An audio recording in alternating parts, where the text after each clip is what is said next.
बुंजोनो हाबाय मावनाय दांनायाव जोंनि बर' फिसाफ्रा मावाबा गवाहाय मावखाथारनांगोन बिमा बिफानि न'आव मावाबाबो हौवानि न'आव थांनानै मावनांगोन ओमफ्राय बिहामजो समा मावनो मोनाबाबो फिसा फिसौनि थाखाय मावथारनांगोन जायखिजाया बर'नि फिसाफ्रा मावाबा गखाया औ नंगौथ' आरो ओमफ्राय पिकनिक जानाया मा खालामनो दुमफाव है बे पिकनिक जानायखौनो नामा बे अमा राजानि फालतु पिकनिक अर्गानाइज खालामो थांथारां जोंहा हिनजाव गोजा थांसै नामा जायो गोदोनि मानसिफोरा माथो फोथारफोरावनो थांनानै पिकनिक जालाबायोमोन जोंबो बिदिनो जायलाबायनोसै लावखार ओंखामखौ ओमफ्राय नै अमा राजाया वाट्सएप ग्रुप खुलिबायमोन ना 5 जानुवारियाव बयबो ज' जाहैजोबनांगौनो जायगाखौ दा गावहा खोन्थाहरगोन होननानै बुंदोंमोन दाबो खोन्थाहराखै वाट्सएप ग्रुप खुलिनायाव मा मेसेज हरदों नायबावनि आं नै मोख्राया मेसेज हरनानै दोनबायानो माथो अमा राजाया वाट्सएपआव नों नायाखै दुमफाव है मबाइल लाबाय थानो बायो आं दसे मबाइलखौ गोजानाव दोनथ'यो मेगनफोरा गाज्रि जायो बेनिखायनो दसे दोनथ'यो आं मा मेसेज हरदों नायनि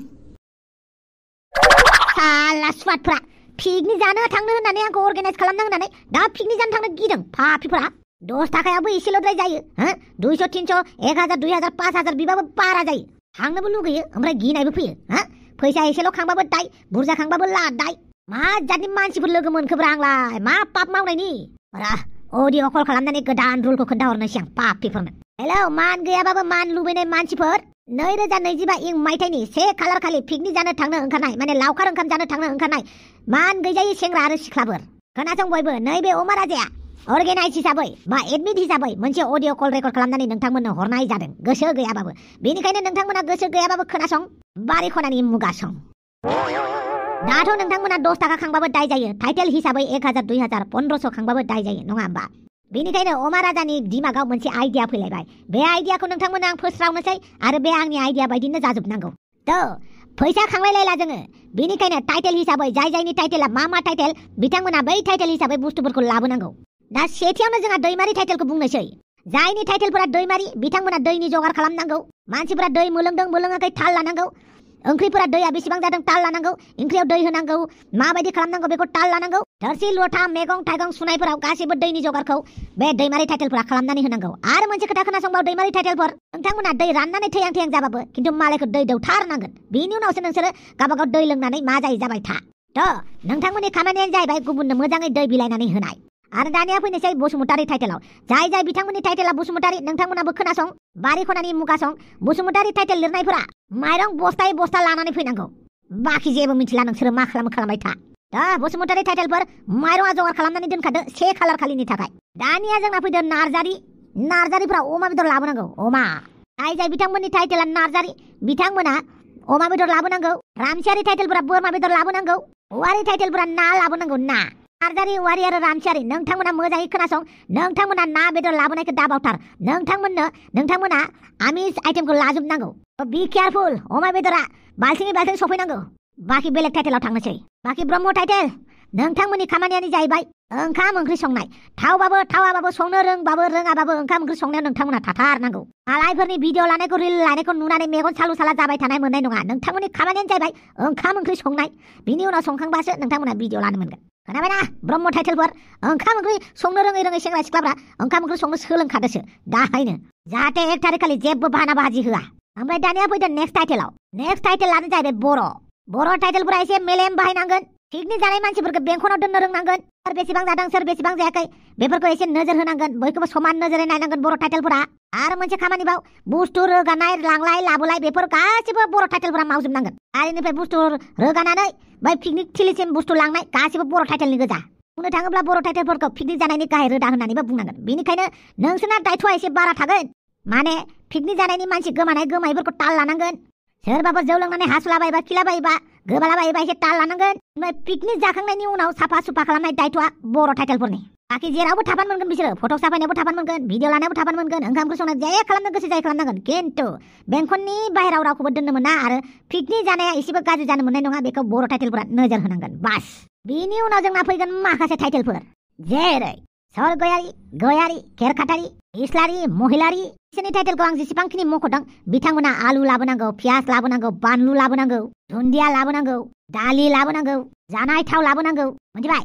बाखि नोंसोर जेसेबां आं टाइटेल मख'दों बिथांमोना गावबागाव लिस्टखौ दानो लिरनानै लाखादो आरो 1 थारिख खालि बयबो लानानै फैजोबदो आरो बाखि जेसेबां थाखुमा टाइटेलफोर दं जाय टाइटेलफोरखौ आं लाजोबनो हायाखै जेरै राभा देउरि मेस आरो माबा माबि थाखुमा टाइटेल दंबावो जायबो टाइटेलफोरखौ आं गोसोआव फैजोबाखै बिथांमोना मोजाङै खोनासं नोंथांमोना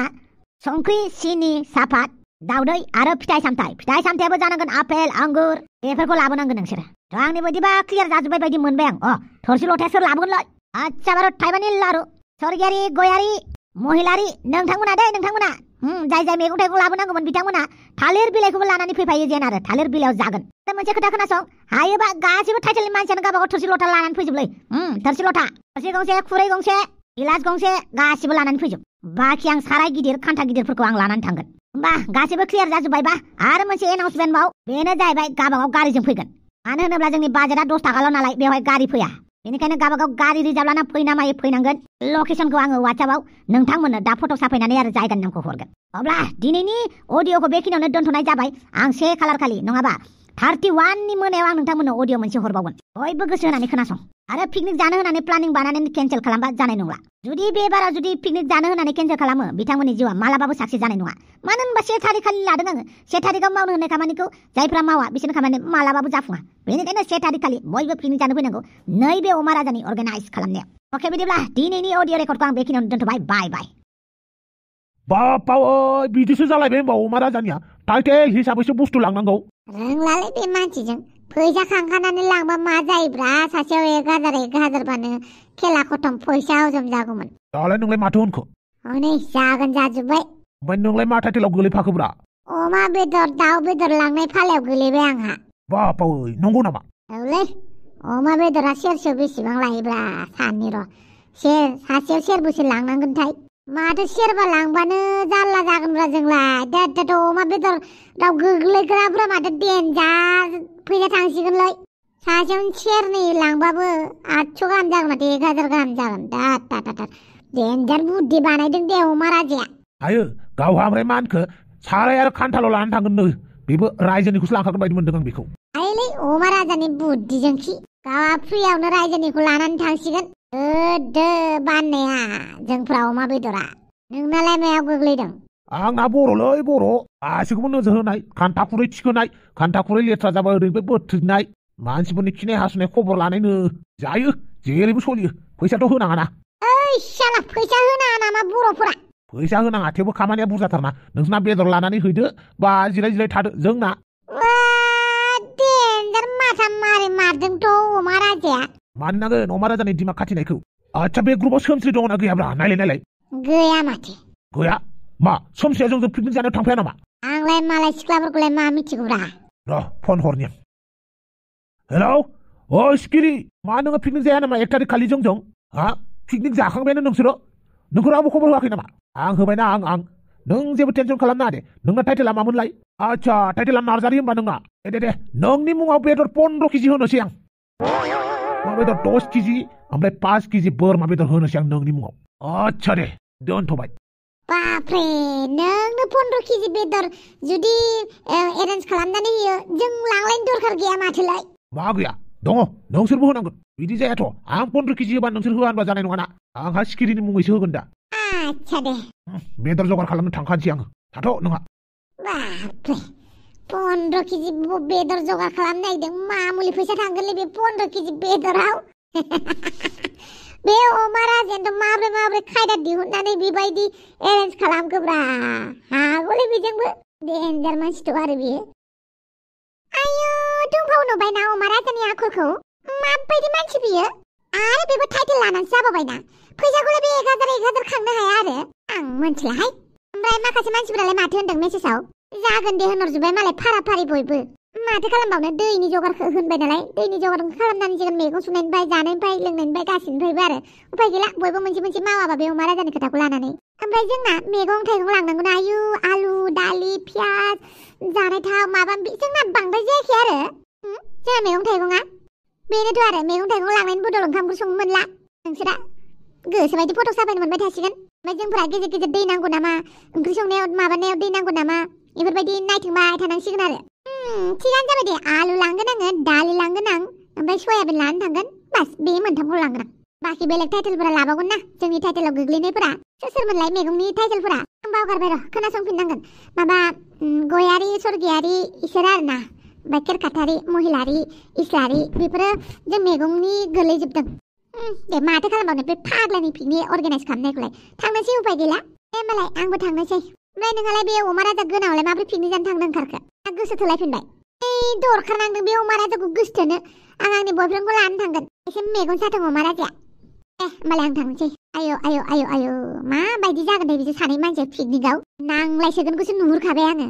जेराव अमा राजा जेराव हापां नांलायनाया रोखाखा आरो बिसोरनि नांलायनायखौसो हमथानो थोगोन खोमा आंहा मा जायो जाबाय थागोन बयनिबो खुगायाव दै राननानै होबाय थागोन लोंबाबो लोङाबाबो अमा राजा खामानि थिनदों जेब्ला बिनि खोथाखौनो लानोसै जायाफ्रा मा पिकनिक एरेन्ज खालामनाय बि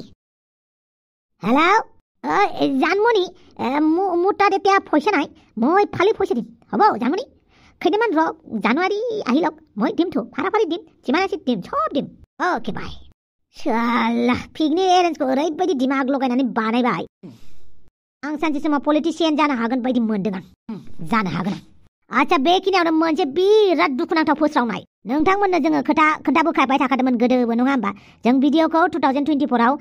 होबाथाय होबाय थानो हागोन बा एकदम होथारनाया जोंना 2025आवसो जागोन होननानै नोंथांमोननो जों भबिष्यबाणी होबाय थाखादोंमोन स' जोंहा भिडिअखौ कन्टिनिउ जोंहा मागोनिफ्राय लाबोबाय थानो हासिगोन खोनादोंना मागोनिफ्राय अब्लाबो नोंथांमोना नैबे सेकेन्ड चेनेलाव नुबाय थागोन नाथाय दुखुनांथाव बाथ्राया बेनो लाब्रा बड' कार्टुन सिजन 1खौ नोंथांमोना माखासे प्रब्लेमनि थाखाय नोंथांमोना मागोसिम नुनाय नङा मागोनि साननै सिगांनिफ्राय नोंथांमोना भिडिअखौ नुगोन आरो नोंथांमोना थाबैनो मोनसे निउस मोननाय जागोन थ' बे निउसखौ माला मोनगोन नोंथांमोना नैबे चेनेलनि जुगै नोंथांमोना मोनबाय थागोन आरो नोंथांमोना खोन्थाहरबाय थानाय जागोन थ' नोंथांमोना लाब्रा बड' सिजन 1आव भिडिअखौ नुथ'नाय नंला बेनि थाखाय नोंथांमोननिसिम गोसो गोरबोनिफ्राय निमाहा बिनाय थाबाय आरो दुखुबो फोरमायनाय थाबाय माबा मोनसे खामानिनि थाखाय जोङो बे